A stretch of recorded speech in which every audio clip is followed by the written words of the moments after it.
Hello everyone, welcome to my channel. आप सब कैसे हैं? I hope all of you will be fine. तो today we are going to start the topic present indefinite tense. Clear? Last video में मैंने आपको बताया था there are three types of tense. Main जो टेंसेस होते हैं वो तीन होते हैं, प्रेजेंट, पास्ट एंड फ्यूचर। आगे जो उनकी कैटेगरीज होती हैं या सब टाइप्स होती हैं उनको फोर टाइप्स में डिवाइड किया जाता है। We can say that there are total 12 types of tenses. ठीक है, अगर उनको पर्टिकुलरली डिवाइड करके देखा जाए तो 12 टाइप्स बनती हैं। तो आज के वीडियो में मैं स्टार्ट करने जा रही हूँ प्रेजेंट इंडेफिनिट टेंस। ये फर्स्ट टेंस है जो कि आज की वीडियो में हम डिस्कस करेंगे। ठीक है, तो प्लीज आप केयरफुली वॉच कीजिएगा वीडियो को। तो आज का टॉपिक है प्रेजेंट इंडेफिनिट टेंस। क्लियर? या हम इसको सिंपल प्रेजेंट टेंस भी कहते हैं। ठीक है, सिंपल प्रेजेंट टेंस या प्रेजेंट इंडेफिनिट टेंस। क्लियर? तो कोई भी टेंस है तो हमें ये पता होना चाहिए कि उसकी पहचान क्या है। ठीक है, तो इसकी जो प्रेजेंट इंडेफिनिट टेंस, प्रेजेंट का मतलब जो भी चल रहा है। ठीक है, तो अभी इसकी पहचान है, जैसे मैं खाना खाता हूँ, मैं बाजार जाता हूँ, वो पतंग उड़ाता है, वो रोता है, वो सोता है। तो सबके पीछे आपने क्या नोटिस किया है? करता है, जाता है, जाती है, जाते हैं, ता है, ती है या ऐसे। ठीक है, ता है, ती है, ठीक है, ते है। ठीक है, कि जो काम रूटीन में होता है, आप ऐसे कह सकते हो, दूसरे वर्ड्स में आप ये कह सकते हैं कि जो काम रूटीन में होता है। कि मैं रोज स्कूल जाता हूँ, हम खाना खाते हैं, वो पतंग उड़ाता है। तो जो काम वो कोई व्यक्ति करता है, ठीक है, रूटीन में होता है, उस पे और उसकी पहचान है मैं स्कूल जाता हूँ, ता है, ती है, ते हैं। क्लियर? ये तो हो गई प्रेजेंट इंडेफिनिट टेंस की पहचान, कि इसकी हम पहचान कैसे करेंगे। ठीक है, अब हम इसका स्ट्रक्चर मतलब हम उसको कैसे चेंज करेंगे। ठीक है, जैसे मैंने बोला है मैं खाता हूं। ठीक है, तो इसको हम इंग्लिश में लिखेंगे आई ईट, मैं खाता हूं। ठीक है, इसके साथ अगर मैं इसको ऑब्जेक्ट भी ऐड कर दूं, मैं खाना खाता हूं, तो आई ईट फूड। ठीक है, आपने क्या नोटिस किया? हमने फर्स्ट फॉर्म ऑफ वर्ब का यूज किया। कौन से फॉर्म ऑफ वर्ब का? फर्स्ट। आपको पता है there are three types of verbs, first form, second form and third form. ठीक है, तो पिछली वीडियोस में वे फॉर्म्स ऑफ वर्ब वाली वीडियो बनाई है, तब वहां पे मैंने ये डिस्कस किया है कि कुछ टेंसेस में हम फर्स्ट फॉर्म का यूज करते हैं, किसी में सेकंड और किसी में थर्ड फॉर्म ऑफ वर्ब का यूज करते हैं। जो टेंस हम आज डिस्कस कर रहे हैं प्रेजेंट इंडेफिनिट टेंस, इसमें हम यूज करेंगे फर्स्ट फॉर्म ऑफ वर्ब। ठीक है, तो ये जो है मैं खाना खाता हूं, ये जो है ये है अफर्मेटिव सेंटेंस। ये कौन सा सेंटेंस है? Affirmative sentence. कुछ स्टूडेंट्स क्या उनको कंफ्यूजन होती है, वो क्या मिस्टेक करते हैं कि टेंसेस को सेंटेंस बोल देते हैं और सेंटेंस को टेंस बोल देते हैं। ठीक है, ये जो हम डिस्कस कर रहे हैं ये है टेंस, और अगर टेंस में जो सेंटेंसेस होते हैं वो अलग होते हैं।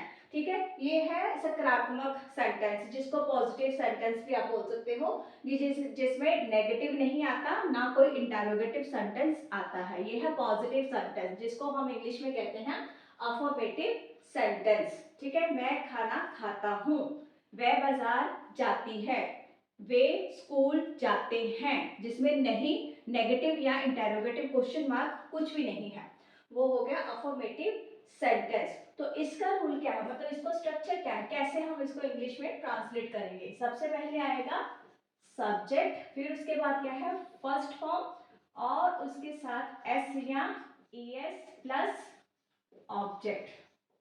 क्लियर, ये है इंग्लिश में ट्रांसलेट करने का स्ट्रक्चर या रूल, जिसको आप बोल सकते हो कि प्रेजेंट इंडेफिनिट टेंस में ये जो अफर्मेटिव सेंटेंस होते हैं उनको हम इंग्लिश में कैसे ट्रांसलेट करेंगे।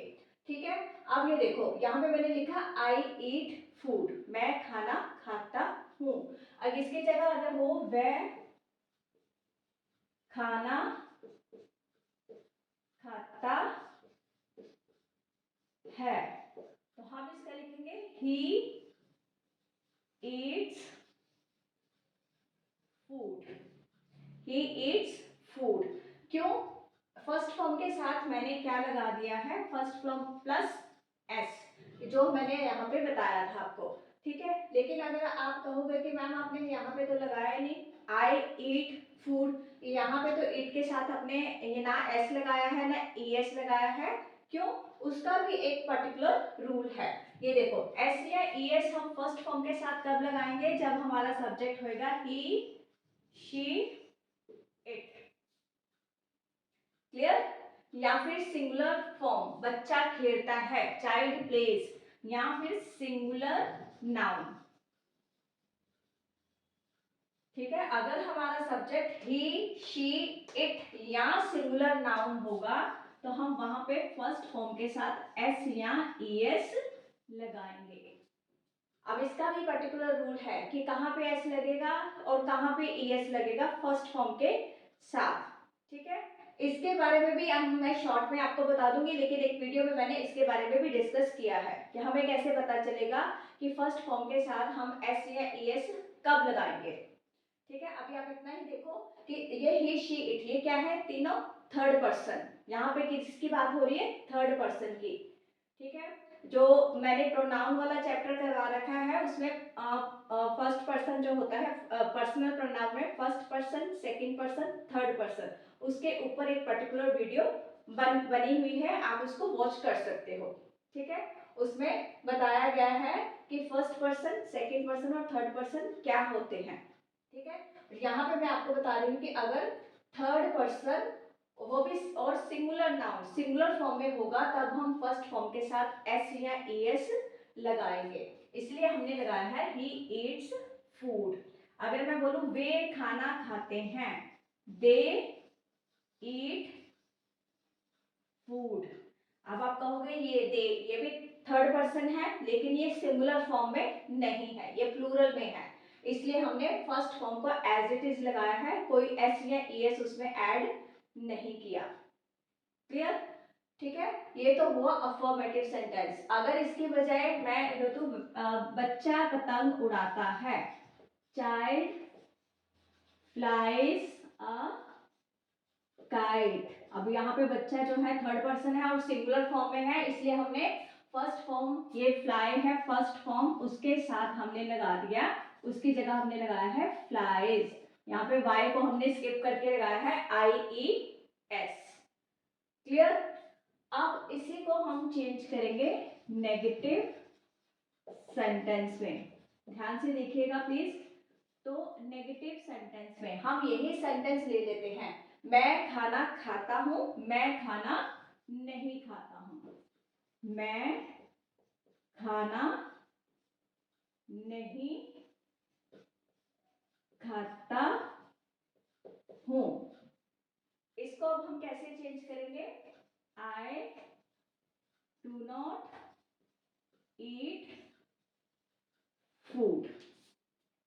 क्लियर, अब यहां पे भी ये देखो I we you they plus plural noun, अगर ये सारे सब्जेक्ट्स होंगे, clear, I we you they, और अगर कोई प्लूरल नाउन होगा तो वहां पे हम नेगेटिव सेंटेंस में लगाएंगे डू नॉट। क्लियर? और अगर ये वाले सारे जो मैंने ये बताए हैं ही, शी, इट और सिंगुलर नाउन, तो हम इनको नेगेटिव सेंटेंस में लगाएंगे यहाँ पे डज नॉट। क्लियर? ये चीज है जो आपको याद रखनी है। अगर आपको यही याद नहीं होगा तो आप इसको इंग्लिश में ट्रांसलेट नहीं कर पाओगे। ठीक है? ये है प्रेजेंट इंडेफिनिट टेंस में हम नेगेटिव सेंटेंस को इंग्लिश में कैसे ट्रांसलेट करते हैं। ठीक है? तो ये आपको याद रखना है। इसकी जगह अगर मैं ये कहूं वह खाना नहीं खाता है, वह खाना नहीं खाता है, तब हम लगाएंगे he does not eat food. Clear? क्योंकि मैंने इन सब के साथ और सिंगुलर नाउन के साथ हमने क्या लगाया है, does not plus first form. ठीक है? यहाँ पे इन सब के साथ do not plus first form है, यहाँ पे does not plus first form है। और एक चीज आपने ये नोटिस की होगी कि यहाँ पे मैंने अफर्मेटिव सेंटेंस में यहाँ पे क्या लिखा था, उसके साथ एस लगाया था फर्स्ट फॉर्म के साथ, लेकिन यहाँ पे डज के साथ एस लगा होता है, इसलिए हमें यहाँ पे दोबारा कुछ भी लगाने की जरूरत नहीं है, ना एस लगाएंगे ना एस लगाएंगे। क्लियर? तो ये हो गया नेगेटिव सेंटेंस। अब हम बात करते हैं इंटेरोगेटिव सेंटेंस की। इंटेरोगेटिव सेंटेंस मतलब जिनके पीछे क्वेश्चन मार्क होता है। जब हम किसी से कोई क्वेश्चन पूछते हैं, इसी को क्वेश्चन में चेंज करेंगे, क्या मैं खाना खाता हूं? ठीक है? क्या मैं खाना खाता हूं? Do I eat food? तो ये जो डू और डज है ये हम स्टार्टिंग में लगाएंगे। Clear? Do I eat food, क्या मैं खाना खाता हूं। अब क्या वह खाना खाता है? ठीक है? क्या वह खाना खाता है? Does he eat food? Clear? तो ये तो हुआ प्रेजेंट इंडेफिनिट टेंस। हमने क्या सीखा है? सबसे पहले आप किसी भी टेंस की बात करते हैं हम, तो उसमें तीन टाइप के सेंटेंसेस आते हैं, अफर्मेटिव सेंटेंसेस, नेगेटिव सेंटेंसेस और इंटेरोगेटिव सेंटेंसेस। ये है अफर्मेटिव सेंटेंसेस का रूल या स्ट्रक्चर उसका, हम उसको कैसे चेंज करते हैं इंग्लिश में। और नेगेटिव सेंटेंसेस में हम कैसे लगाते हैं, डू नॉट या डज नॉट। अगर तो ये वाले सब्जेक्ट्स होंगे आई, वी, यू, दे और या फिर प्लूरल नाउन, तो हम नेगेटिव सेंटेंसेस में उसमें डू नॉट के साथ लगा देंगे फर्स्ट फॉर्म।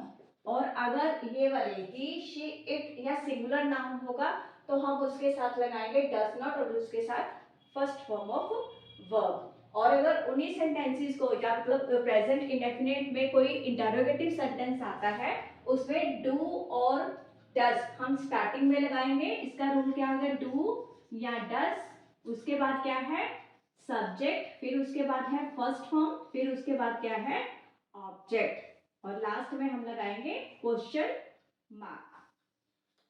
ये हुआ इंटरोगेटिव सेंटेंस को इंग्लिश में ट्रांसलेट करने का कैसे हम स्ट्रक्चर बनाते हैं। और कई बार इंटरोगेटिव प्लस नेगेटिव भी आ जाता है कि क्या मैं खाना नहीं खाता हूं, तो do I not eat food या don't I eat food. Clear? So I hope this topic is clear to you. It is a very important topic because it is the first tense of the topic tenses. तो present में जो 4 types होती हैं tenses, उसका ये first type है present indefinite tense. अगर आपको यही टेंस आ गया तो आगे जो बाकी टाइप्स बची हैं आपको उनको अंडरस्टैंड करने में प्रॉब्लम नहीं आएगी। Clear? So please watch this video carefully and I request you again to like, share and subscribe my channel. तो next video में हम next tense के साथ मिलते हैं. Till then please take care of yourself and bye bye.